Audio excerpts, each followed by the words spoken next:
yo, bro. Yo. He's looking for his keys. Yo, what's good, man? This is Easy Bitch Out Podcast. Which one? This nigga. So, actually, that's a little good clip, bro. That's funny. But yeah, man, what's good, man? This is Easy Bitch Out Podcast. Which one and only host, Glory Boy, back again here with another special interview for y'all, man.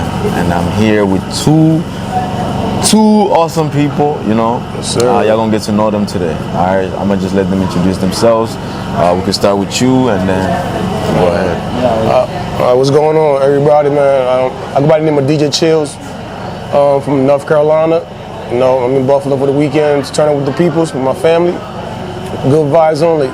Good vibes, good vibes. Yo, you already know, it's your boy DJ Wilmar. Oh yeah, bro.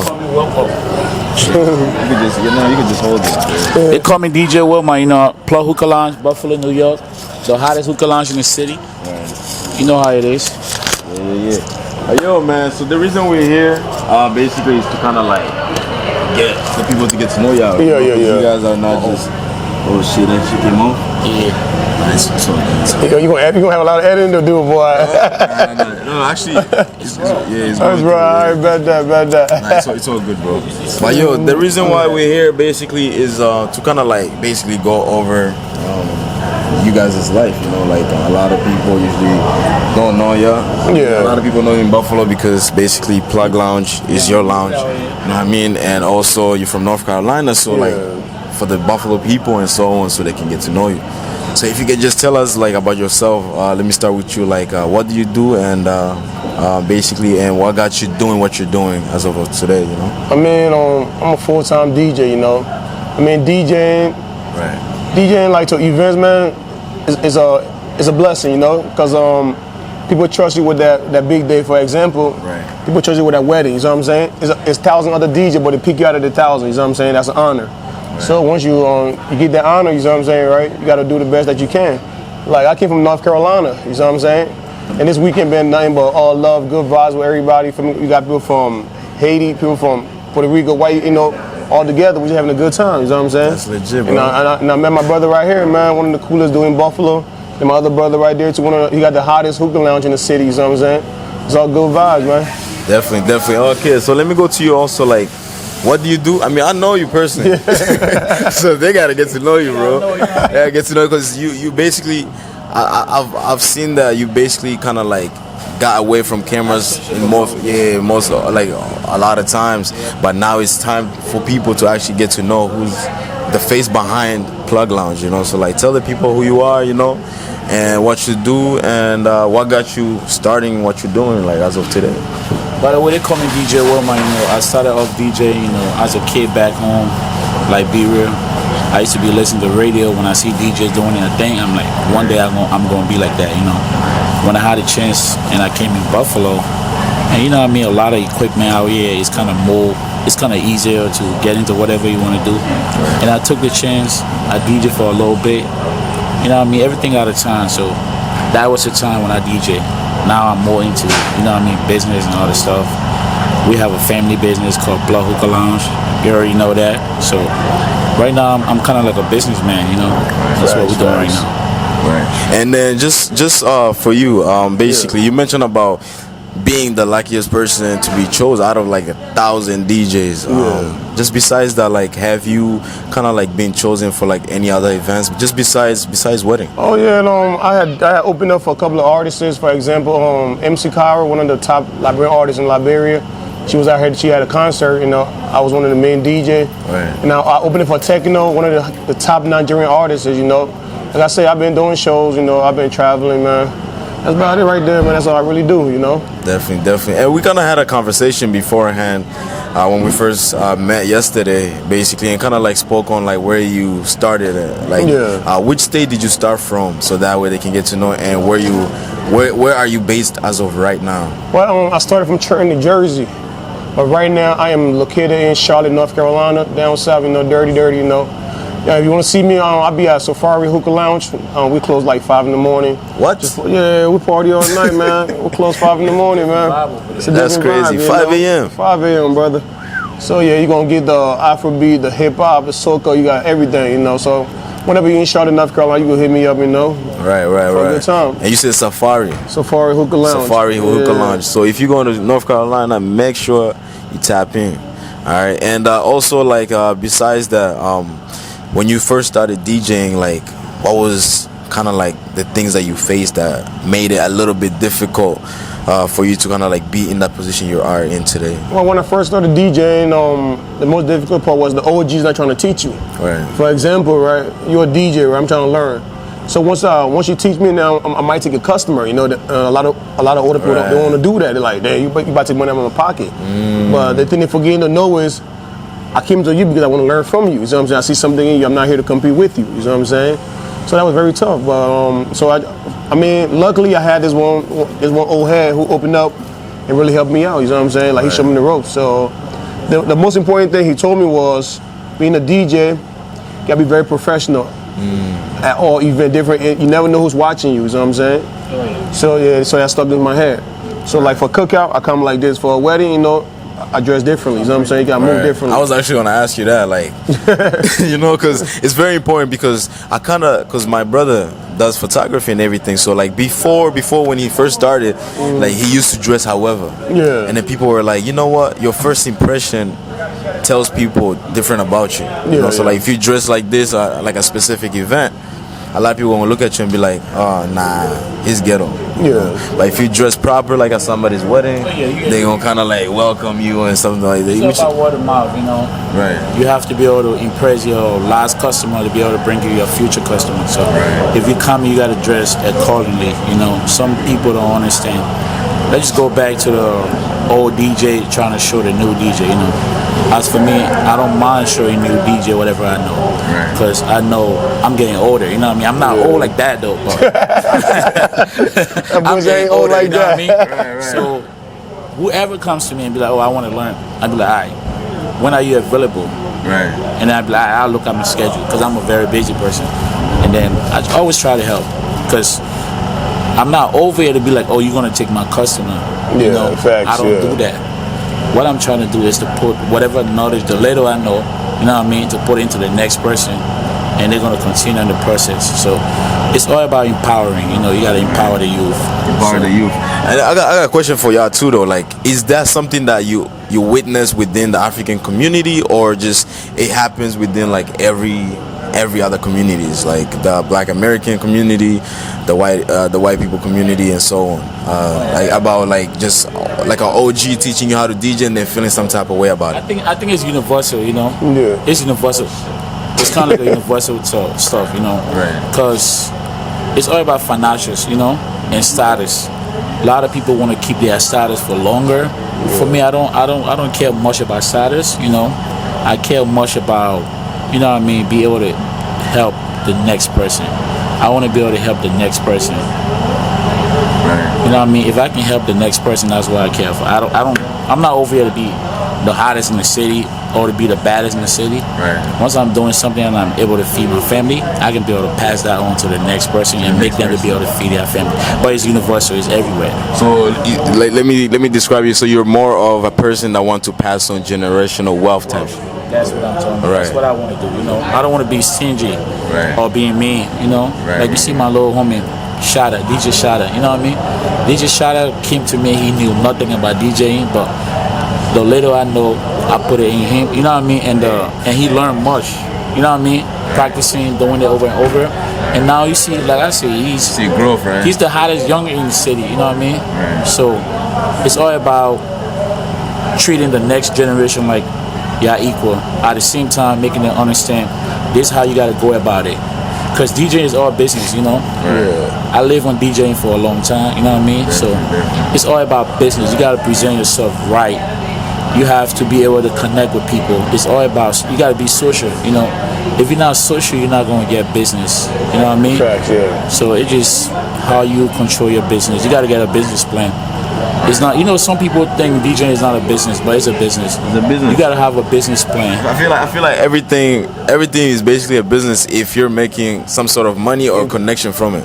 How about you, bro? Like basically just to continue on with that question I asked him, basically, like did you face that specific like problem within just your African community, or also in every community you went in that had like a specific like OG, let me say, that been DJing for years and then teaching you the game and then feeling some type of way about it? I would say mostly for me, personally, it was in the African community.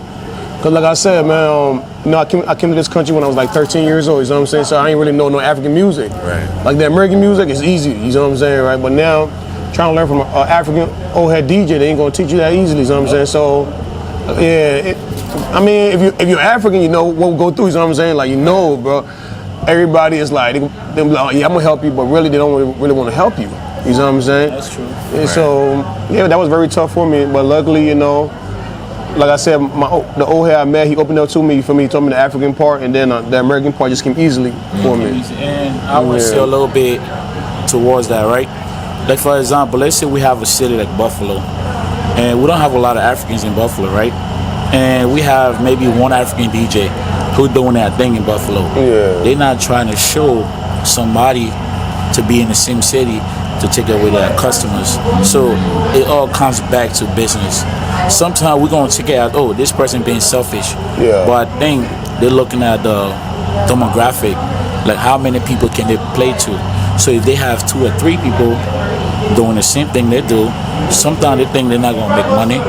They're not gonna be able to take care of their family, so they try to be stingy. But I tell people, even if you know what you know, and you know it's kind of small, Yeah. bring the person and help them a little bit. Teach them something. You know what I mean? Don't just be stingy with it. So it's kind of like that.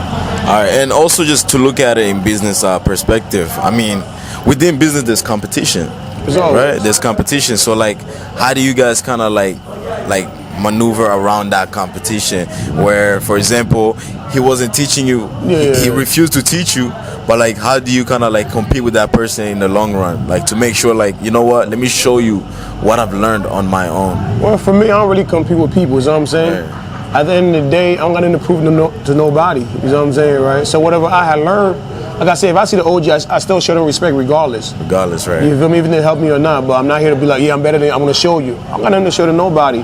As long as I'm getting booked, that's all that matters. You feel me? Yeah. I don't compete with nobody. I compete with me. When I look in the mirror, I look at me and I compete with me. You know, there's no reason to compete with people. Or if I want to compete with someone, I want to compete in a positive way. Not like try to like bring the person down or try to take the person customer or the person business. You know, when we first came in Buffalo, like Plug Hookah Lounge, a lot of other hookah lounge or other people, you know, they try to play jealous business. You know what I mean? Try to compete in a bad way. And at the end, they're not around no more. You know what I mean? And we still around. So it's all about doing business the right way, not competing. I mean, you being around, that's a blessing. Yep. You know what I'm saying? So It's a don't, blessing, you know? Yeah, you know, you got to tell God thanks, you know what I'm saying? That's the number one thing, you know what I'm saying? Oh yeah, God, you know, God Yeah, first. yeah. Whatever we does, you know, God first. You know what I mean? God first, and then hard work come after.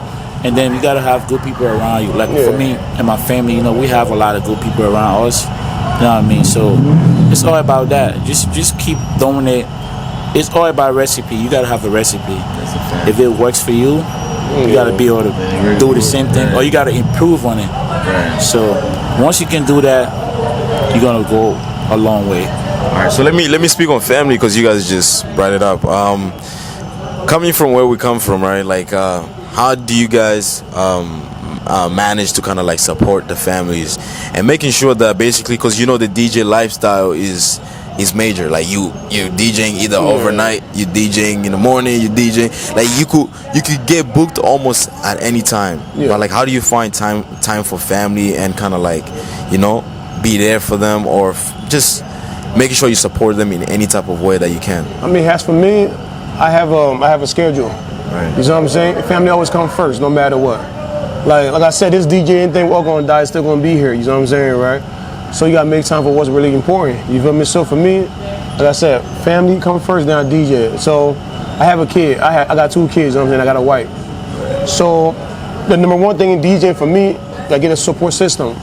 Like if your wife don't really, well, if you, like just say you got a girlfriend or a wife, whatever, if they don't really support you, you won't really make it far because it's always argument constantly. So you guys gonna have to be on the same page. You know what I'm saying, right? So like I said, I make sure my family is straight during the week. On the weekend, I handle my business. You feel me? So that's why, that family is important to me on that. And for me, the way I used to kind of separate family from like this, from like DJing, I take DJing like, for example, you know how you have an 8 hours job. You make sure every morning if you go to work at 7, you gotta be there by 6:50. Yeah. That's how I take DJing to be. I take it like a job, right? So when I'm not doing nothing, like when I'm not DJing, I'm with my family. You know what I mean? Yeah. When I'm DJing, it's my 8 hour shift. So I found a way to keep my schedule. Make sure my family knows about my schedule. My girl, you know what I mean? I make sure I'm like, I have gig coming up in like a week, in like a month, or whenever. And make sure we have to be able to work around that. So, and sometimes I cancel a lot of events and stuff because it was not going along with my family, me and my girl and my kids, you know, kind of schedule. So I had to cancel those events just to be able to make way. Because family always gonna come first. You can go DJ and make money.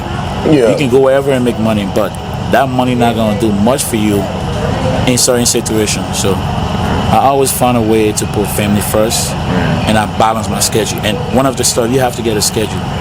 You cannot just come and be like, oh, I'm DJing today, I'm DJing tomorrow. You have to get a schedule. Like for example, I have an 8 hour routine, right? So if I gotta take my son to school in the morning, I have that. It's in my phone. I gotta do this tomorrow.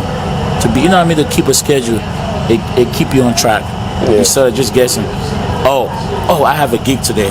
And now it's already 1 hour before the gig. Yeah. And for us DJ, you have to be at least an hour and a half for any event. You cannot just go and be like, oh, I'll just set up. Because a lot of stuff happens. Yeah. Like today, right? We came over here, he came over here like an hour and a half before. Yeah, before the event started. And there was no generator. There's no outlet. No outlet. So we had to go and rent generator and come back. As a matter of fact, we're shooting outside right now. outside. We're shooting a generator right now. So generator too. I ran to Home Depot and I got something rented, the generator right now. So it's all about time management, you know. So once you can keep that, you will be good. Right. My bad. And I got a question for you though. You know how like when you're a DJ, it brings a lot of clout, a lot of women around you and so on. And you guys mentioned y'all both have women, so like I want you guys to kind of like give like some of your game to the young DJs, you know, like how can you work around temptation, because you have all these women trying to throw themselves around you because either they want to get in the party for free or just being a DJ. You know, a DJ is like an artist. Like you have swag, like you have that fame, like within like the venues or just anywhere you pop off, you know, like so like how do you guys kind of keep that temptation like away? It's hard, but you know, it's hard for him, bro. It's very hard, but you know what I tell you, you have to be able to control yourself. You have to control yourself, and I found a way to control. Good. I found a way to control myself. You know what I mean? You always have to know when and how. We good. Not every fame gonna come your way. So you just gotta control yourself the right way. You gotta put your family first. Temptation comes, but you gotta control yourself right. You know? Yeah, that's how it is. I mean, for me, you gotta be strong-minded. You know what I'm saying, right? You gotta think as a DJ, right? Do I want to lose a 3 years relationship or too many, you know, or 5 minutes, whatever? You know what I'm saying? That's a good example. Sorry to cut you off though. Somebody said I wouldn't want to lose a house for a hotel. Yeah, facts. You know what I'm saying? A lot of people come and go. Yeah, like every female know who I'm with. You know what I'm saying, right? Like I make sure they know about it. Like, cause I don't want to put my wife in a situation, right? Let's just say I'm out with her right there. One of the young girls run to me, hey, DJ Chills. Then like my wife feels certain type of ways. You know what I'm saying, I don't play that. Yeah, feel disrespected. So I let them know, this is my wife. You know what I'm saying? And my wife know when I go to work, I go to work. I'm there to work. Like as a DJ, you are there to work. You're not there to just mess around with these, you know, with this girl real quick. You know what I'm saying, right? Yeah. Take your profession seriously, you know. Facts. Oh yeah, man. So as a DJ, you gotta be very strong. You gotta be strong-minded. There's a lot of beautiful women, brother. There's a lot of beautiful, and they're willing to do a lot. Right. So, but as a man, you gotta know, you gotta pick your battles, pick your poison. You know what I'm saying? How you wanna die? Like you wanna go home with your shit outside? Or you wanna? Right. Yeah. I mean, that's a fact. That's a fact. But and also like now let's move on to continue with the business. And if we take a look at just being a DJ, like how would you describe just being a DJ? Like what type of feeling does it bring to you when you're in that venue and you're playing the music for the people, like, and you're seeing them just full of joy or whatever? Like how does that make you feel? As I mean, it makes me feel good, just like for just keeping people on the dance floor for like an hour straight, 2 hours, 3 hours. You're like, damn, I'm really doing this shit. Right. Like in your head, like All right, we got like 5 minutes. Yeah. 5 minutes. All right. Yeah, like, so we outside, bro. By the way. to be, you know what I mean? For me, being a DJ, kind of, it makes me feel good because you out there. A lot of people goes through a lot of stuff every day. You never know what they had at home or what they are going through at the moment. So some people going through a lot of stuff, but music kind of, it brings vibes. It changes a lot of stuff, and music connects a lot of people.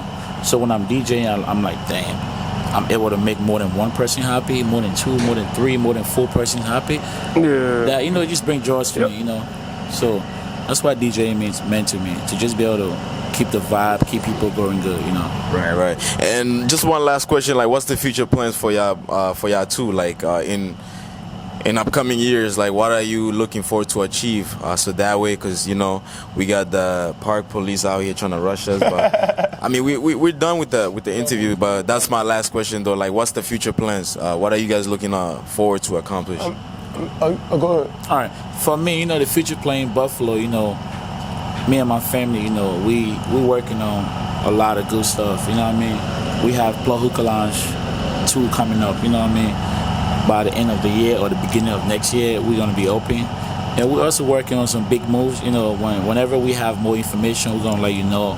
To let people know about it. Right. Stay tuned. How about you, bro? I mean, future plans, man. I don't got like I just go day by day, brother. I just want to keep vibing, just keep getting booked. That's it right now for me. You don't got no plan. Just keep living life. You just look forward to the future every day. Every day, waking up, telling God thanks. Yeah, for sure, man. All right, yo, there you have it, man. This is Easy Pinch Out Podcast, which one and only host, Glory Boy, man. Shout out to y'all. I mean, it's like at night right now. We shut this shit up, so we out of here, man. We outside. We outside. LIB stand up, North Carolina. Subscribe, man. Vibes. Y'all wait for Plug Hookah Lounge. We coming. Plug Hookah Lounge, man. It's not gonna be on 1880 Niagara Street no more, man. We out of here.